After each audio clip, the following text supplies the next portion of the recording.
Okay. So, ang Pilipinas po, ayan no, underwater dahil ang Senate na nga ay nag-launch ng probe dahil dito sa mga flood control projects na ito, ano. At ang sabi nga ng ating veteranong journalist na si Jessica Soho, sabi niya, hindi pala baha ang magpapalubog sa ating bayan, kundi kasakiman. Kasakiman naman talaga, di ba? Nakakairita. At may gana pa talagang mag-post sa social media yung mga taong yan.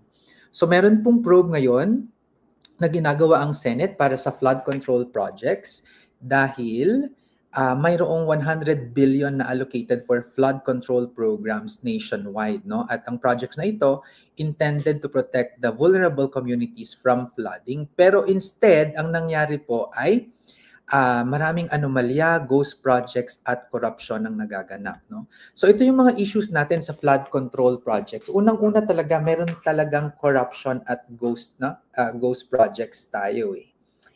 At yung mga ghost projects na yan, ito yung mga proyektong idinideklarang completed pero sa actual na inspection, kulang, sira o hindi man lang naitayo, no? Ang pondo para sa proteksyon na uwi sa bulsa ng iilan.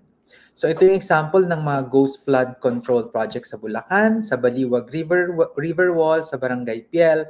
55.7 million dapat no yung reinforced concrete river wall project na yan. Reported po itong 100% complete noong June 2025. Pero upon inspection, walang estrukturang nakita, walang hollow block, cement bag, or any construction equipment. Okay? May multiple projects din sa Columpit, Malolos, and Hagonoy. Ang DPWH Secretary na mismo ang nag-confirm na ito ay isang ghost flood control project, no? Ito ay contracted to Wawaw Builders and SYMS Construction. Ang estimate naman nito ay nasa 5.9 to 6 billion na projects no awarded to Wawaw in Bulacan alone, no, and some may not have been constructed at all. Ano nang nangyayari sa atin dito, no? Sayang yung pera. At hindi lang hindi milyon-milyon, bilyon-bilyon na pinag-uusapan, kaya nakakagalit talaga, no? At bukod dyan, substandard yung pagkakagawa. Mga pader na maninipis, bakal na hindi tama ang pagkakalagay, dredging na hindi isinagawa. Kaya ang dapat ay protection, ngunit ngayon dagdag panganib pa sa komunidad. No? Ito yung example ng mga ng mga substandard na flood control projects natin. So ano pa nga ba yung mga issues natin sa mga flood control projects na yan? Ano? Pangatlo, may systemic plunder. No? May systemic talagang pandarambong. So this is what you call a structural theft. No? Kung saan, ang sabi nga ni Senator Hontiveros, ang Pilipinas po ay hindi isang mahirap na bansa dahil biktima lang tayo ng kalat at sistematikong pagnanakaw. 'Di ba?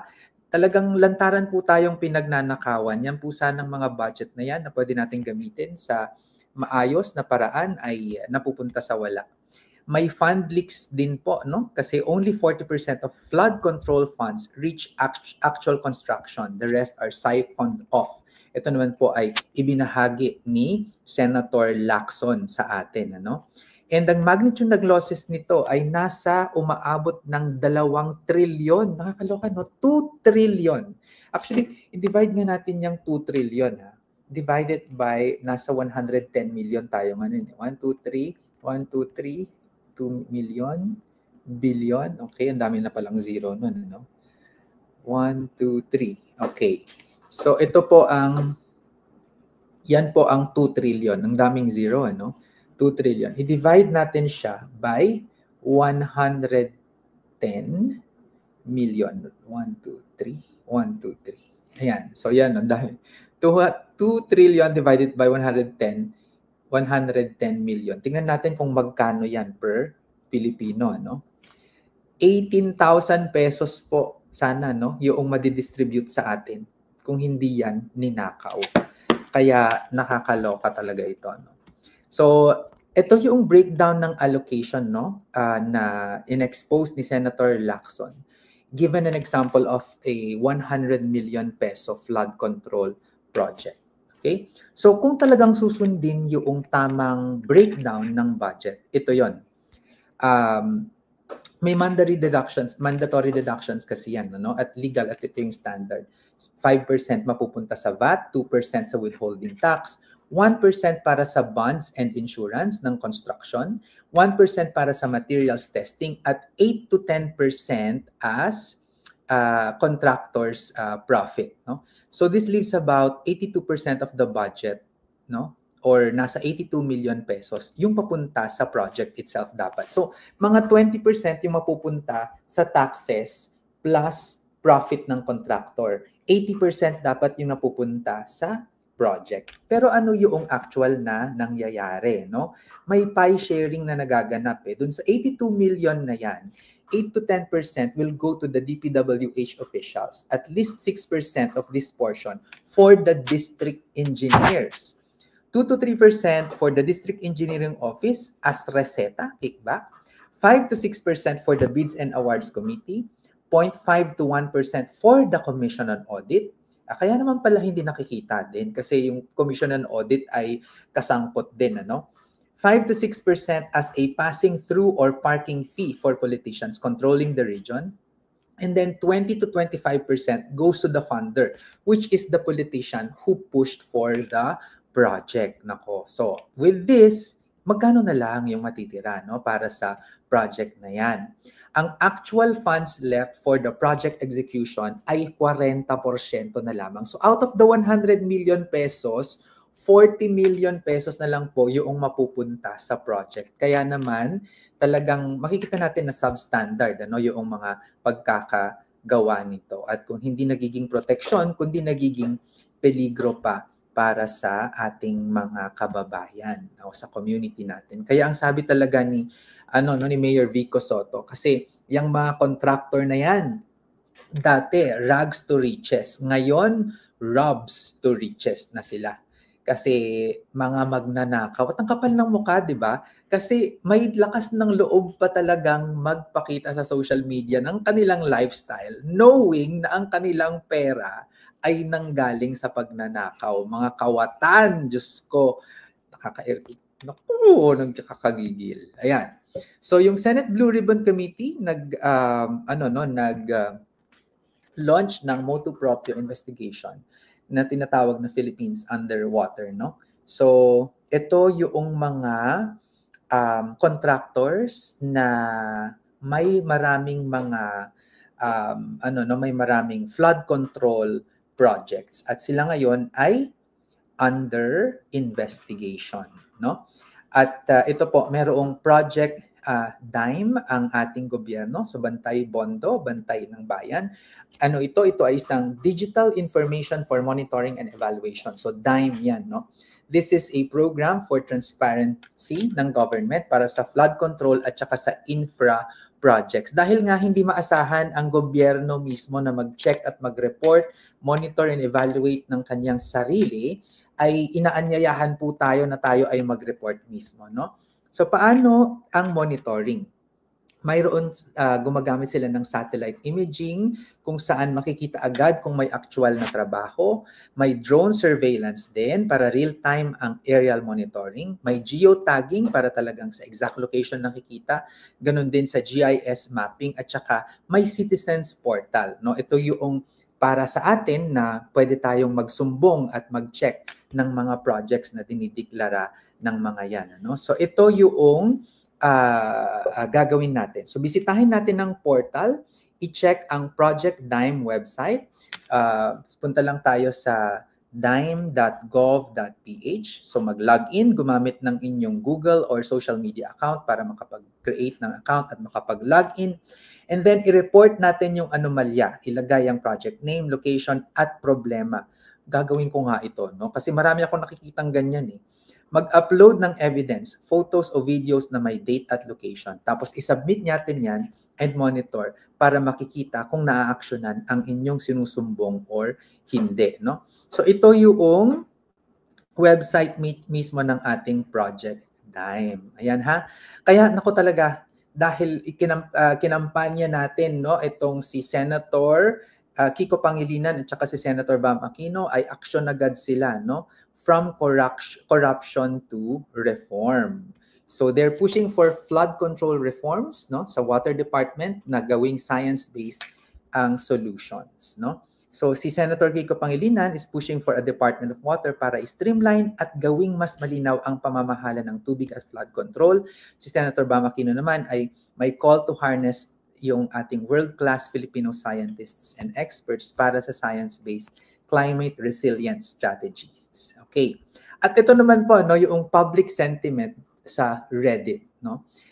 Sa Reddit may mga Pilipino ngayon doon na nagpo-post, no, na naglalagay ng mga double standards. So, ito yung mga glamorous political heirs, no. Ito yung mga anak ng mga politiko na nag-enjoy ng kanilang mga lifestyle dahil ang pinanggalingan ng kanilang pera ay nakaw, no? So it's not just raising kids, they're raising barriers to real progress. At ang tawag po sa kanila ngayon ay mga Nepo babies, no? So sila yung mga kinakancel, nagpapakita ng kanilang mga lavish lifestyle at napaka-clueless siguro din naman talaga, no? Hindi nila alam na yung pera na ginagastos nila ay ninakaw ng kanilang mga magulang. Okay?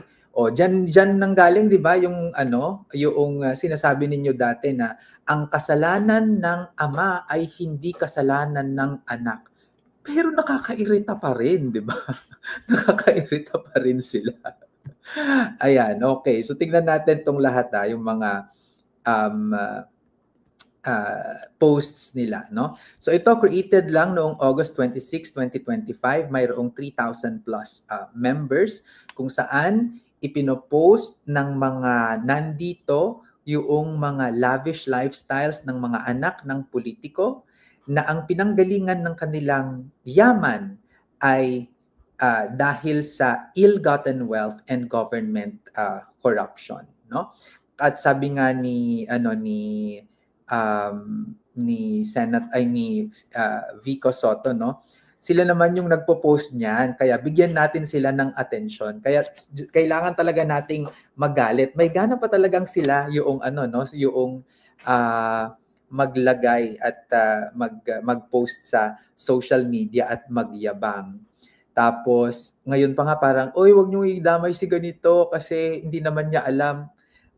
Hindi. I think kulang pa yan na kabayaran sa mga ginagawa ninyong mga kabulastugan. So sino ba yung mga Nepo or Nepo babies na yan, no? These are people who benefit from familial connections. Sila ay usually nasa showbiz and political dynasties, no? They post lavish, glamorous lifestyle, often the spotlight of privilege, no? At sila naman ay may backlash, no, sa kanila ngayon, no? At ang tawag sa kanila ng mga netizens, systemic plunder disguised as privilege. Totoo naman 'yan, ano? And sila yung mga tagapagmana, no, ng public servants living lives amid public struggle. Sila yung mga flood control kids, sila yung mga Disney princess, mga scholar ng bayan. Diba? Mga scholar ng bayan. Sana ka nag-aaral tong mga to, no? O ayan, kung sino man sila, hindi ko yan sila kilala, pero ito ay galing sa Reddit posts at kinalap ng ating research team. Ayan, tingnan natin para mas makita ninyo at hindi lang ako yung nagagalit at nanggagalaiti dito. Ayan, ulitin natin ha. O ayan. O di ba? Ang gara-gara ng kanilang mga damit at naka private jet pa talaga sila, no? At yan, no, ang dami-daming mga sasakyan, no, at mga kung ano-anong mga alahas at kung ano-anong mga kagamitan. Ayan, no? At alam niyo po, meron po talagang guidance para sa mga families ng ating ng ating government. Ito yung Republic Act 6713, no? Ethical Standards, Code of Conduct for Public Officials. So dapat po talaga ay tayo ay magkaroon ng simple living. Dahil hindi mayaman yung Pilipinas eh. So dapat talaga hindi rin alam mo, magkano lang yung sinisweldo ng mga public servants natin. Tapos makikita natin na ganito sila karangya. Hindi siya consistent, no? So, ang mga nasa gobyerno ay may obligasyon na mamuhay ng simple na ayon lang sa kanilang opisyal na sweldo at kakayahan. Ang batas mismo ang nagsasabing bawal ang ostentatious o yung magarbo, no, na display of wealth. Kapag ang mga anak o pamilya ng opisyal ay nagpakita ng extravagant lifestyle, katulad ng luxury cars, branded collections, lavish travels, na lampas sa income level ng magulang, ito ay red flag para sa lifestyle check at posibleng indikasyon ng corruption. Ayan, no? At sabi nga ni Senator Risa Ontiveros, so hinahamon niya si PBBM at sa lahat ng lingkod bayan na ilabas ang SALM nila para sa lifestyle check. No? Kasi malinaw sa batas, ang serbisyong publiko ay hindi negosyo para yumaman, kundi tungkulin para maglingkod.